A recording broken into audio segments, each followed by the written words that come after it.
সুস্বাগতম। কলিম সারাফি হলেন বাংলাদেশের একজন স্বনামধন্য সঙ্গীত শিল্পী,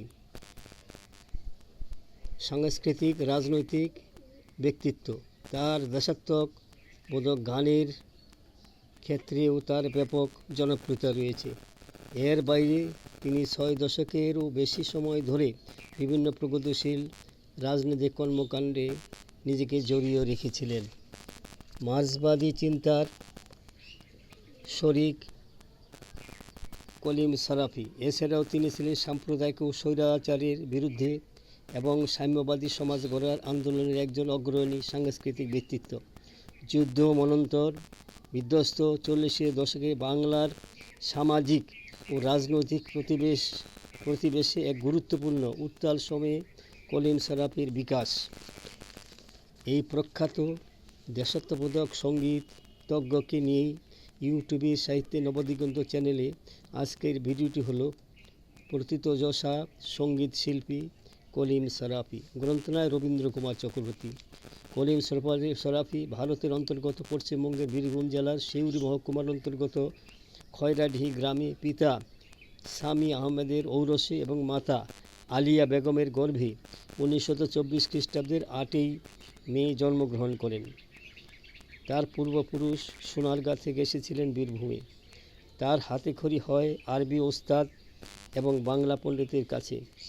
এরপর তিনি 1929 খ্রিস্টাব্দে স্থানীয় পাঠশালায় ভর্তি হন। তাঁতিপাড়া প্রাথমিক বিদ্যালয় থেকে 3য় শ্রেণী পর্যন্ত পড়াশোনা করে চলে আসেন কলকাতায় বাবা সামিন আহমেদের কাছে। এখানে এসে বিদ্যালয়ে অধ্যয়ন করাকালীন অবস্থায় ব্রিটিশ বিরোধী ভারত ছাড়ো আন্দোলনে যোগ দেন। 1935 খ্রিস্টাব্দে ভর্তি হন মাদ্রাসা ই আলিয়াতে। ইঙ্গো পারসিক বিভাগে 4র্থ শ্রেণীতে ভর্তি হন। সে সময় তিনি সাংবাদিক শাহিদুল্লাহ কায়সার তার সহপাঠী ছিলেন। এরপর কলিম সারাফি কলকাতার সঙ্গীত বিদ্যালয় দক্ষিণীতে 1946 খ্রিস্টাব্দ থেকে 1950 পর্যন্ত সঙ্গীত শিক্ষা লাভ করেন। রবীন্দ্রসঙ্গীত শেখেন শুভগ্রহ ঠাকুরতার কাছে। তিনি 10ম শ্রেণীতে পড়ার সময় নেতাজি সুভাষচন্দ্র বসু হলওয়েল মনুমেন্ট অপসারণের দাবিতে আন্দোলন শুরু করেন। সেই আন্দোলনে কলিম সারাফি অংশ নেন। পুলিশের লাঠিতে তার মাথা ফাটে। এই আন্দোলনে তার মধ্যে চিন্তার বিরাট পরিবর্তন আনে।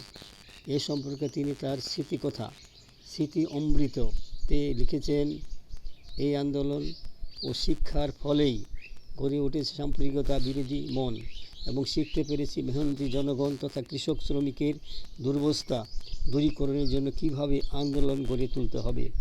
এরপর তিনি মহাত্মা গান্ধীর ডাকে ভারত ছাড়ো আন্দোলনে জড়িয়ে পড়েন এবং ভারত রক্ষা আইনে গ্রেপ্তার হন। তাকে নিয়ে যাওয়া হয় সিউড়ি জেলে। এই সময়ে জেলে সহবন্দী হিসেবে পান কংগ্রেস নেতা কামদা প্রসাদ মুখোপাধ্যায়, রানীচন্দ্র, রবীন্দ্রনাথের নাতনি কৃপালিনী সহ আরও অনেককে।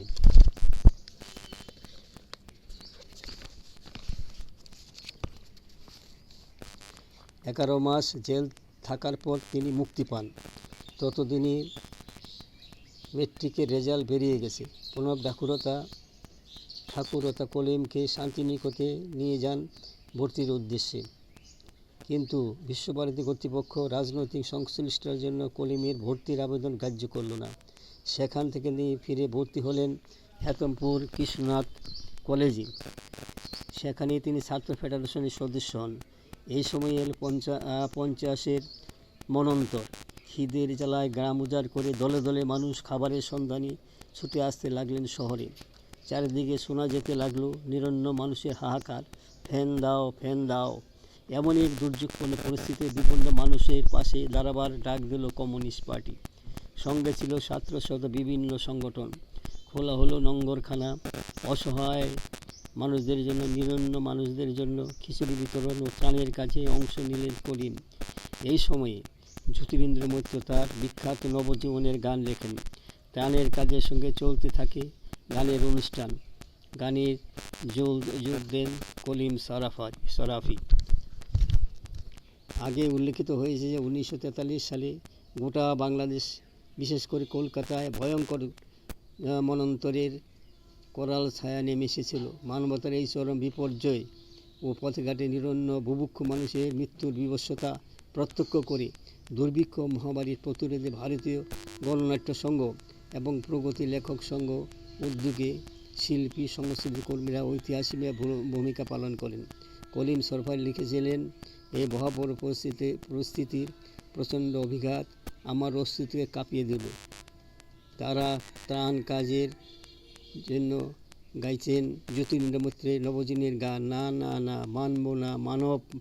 মানব না, কোটি মৃত্যুর দিন নেব প্রাণপণে কিনে, রাজ্যের ভয়ের রাজ্যে থাকবো না, ফ্যান দাও প্রাণ দাও, নবজীবনের সমীরণ মুখ বুজে ছড়াও গাইলেন।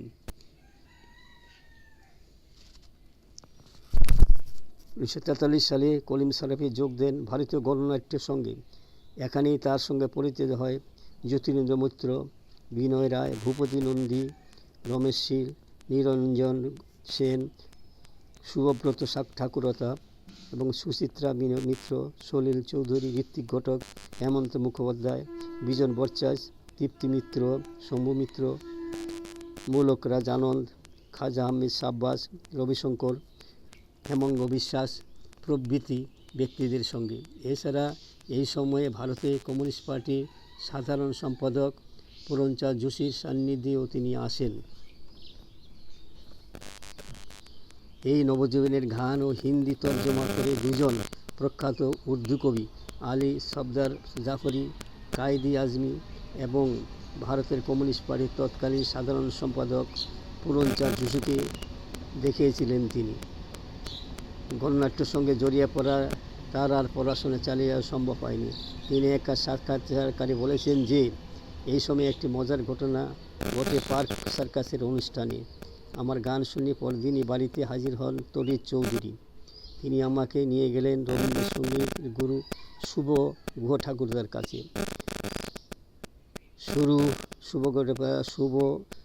শুভ গুহর প্রতিষ্ঠান দক্ষিণীতে ভর্তি হলাম। নিয়মিত সেখানে গিয়ে সঙ্গীত চর্চা করতে লাগলাম।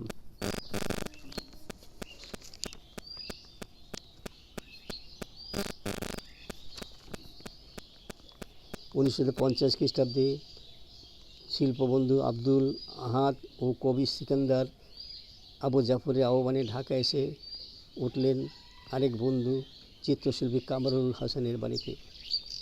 ক্যাজুয়াল আর্টিস্ট হিসাবে কাজ নিলেন ঢাকা রেডিওতে। সেখানে সলিল চৌধুরী, সুরভিত সুকান্ত ভট্টাচার্যের অবাক পৃথিবী গাওয়ায় পাকিস্তানের গোয়েন্দায় রোশন হলে পড়েন এবং এরপরে তিনি কলিম সরফারের জীবনে বহুমুখী দিক সম্পর্কে আলোকপাত করতে স্বাধীন বাংলা বেতার কেন্দ্রের অন্যতম শব্দ সৈনিক ও বিশিষ্ট সাংস্কৃতিক ব্যক্তিত্ব কামাল লোহানী লিখেছিলেন, এই মহান শিল্পী, সংগঠক এবং দুঃশাসনের বিরুদ্ধে মানুষ জাগ্রত করার মহতী দায়িত্ব কাঁধে তুলে নেয় উজ্জ্বলতম গণনক্ষত্র। প্রবাদ প্রতিম শিল্পী কলিম শরফি নানা ঘাত প্রতিঘাত, পারিবারিক নানান আন্দোলনকে অস্বীকার করে চলার পথে কত না বিপন্নতাকে প্রতিহত করে সকলের সামনে তিনি হাজির হয়েছিলেন। তিনি নানা অবঘাতের বিরুদ্ধে প্রত্যাখ্যাত হয়ে গণসাংস্কৃতিক হাতিয়ার করে কলিম শরফি এগিয়ে চলেছেন। কলিম শরফি তার বহু বিচিত্র কর্মকাণ্ডের স্বীকৃতিস্বরূপ পুরস্কার ও সম্মাননা অর্জন করেছেন। এগুলোর মধ্যে সবচেয়ে উল্লেখযোগ্য হল জাতীয় 21 পদক এবং স্বাধীনতা পদক। এর পাশাপাশি নাসিরুদ্দিন স্বর্ণপদক, বেগম জুবেন্নেসা ও কাজী আব্দুল উল্লাহ স্বর্ণপদক, সত্যজিৎ রায় পুরস্কার, শিক্ষা ও সংস্কৃতি চর্চা কেন্দ্র প্রদত্ত কীর্তি সম্মাননা পদক। এছাড়া বাংলা একাডেমি ফেলোশিপও তিনি অর্জন করেছিলেন। আজকের এই সংকটকালে মানবিক মূল্যবোধের অবক্ষয় ও অসহিষ্ণুতা বাড়ছে, সাম্প্রদায়িকতা মৌলবাদের কুৎসিত চেহারা প্রকট হচ্ছে। এই সময় এই অপচেষ্টাকে অপসারণের জন্য কলিম শরীফের মতো মানুষের বড় বেশি প্রয়োজন ছিল। বন্ধুগণ, আমার এই সংক্ষিপ্ত ভিডিও খালি এখানে শেষ হলো। যদি আপনাদের মনোপুত হয় সাবস্ক্রাইব, শেয়ার এবং লাইক করতে ভুলবেন না যেন। সুস্বাগতম।